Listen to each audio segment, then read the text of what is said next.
हम सब मिलकर और भी ऊंचाई तक हम सब लेके जाएंगे।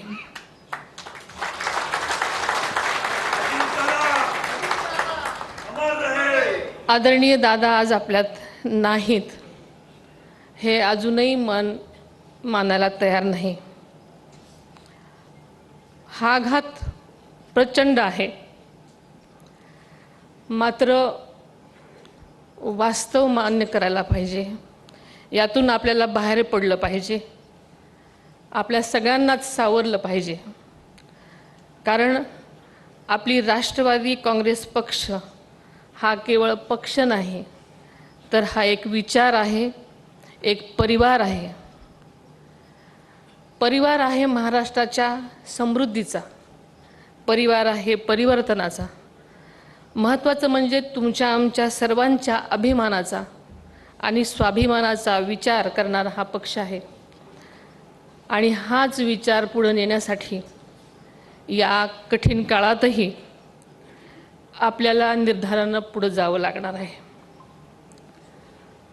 मला आणि आपल्याला सगळ्यांनाच माहिती आहे, दादांची जागा ती पोकळी कुणीच भरून काढू शकणार नाही, हे त्रिवार सत्य आहे।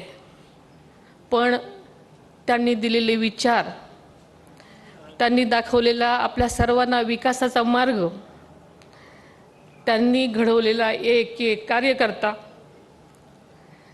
त्यांची जिद्द, त्यांची शिस्त हीच खरी राष्ट्रवादीची ताकद आहे।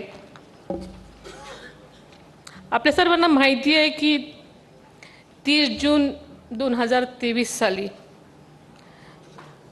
रोजी आदरणीय दादांनी राष्ट्रवादी काँग्रेस पक्षाच्या अध्यक्षपदाची जबाबदारी स्वीकारली आपल्या सगळ्यांच्या साक्षीनं।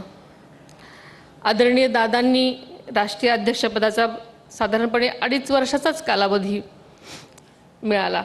या कालावधीत त्यांनी अख्खा महाराष्ट्र पिंजून काढला, पक्षाचा विस्तार केला, प्रत्येक कार्यकर्त्याला बळ दिलं।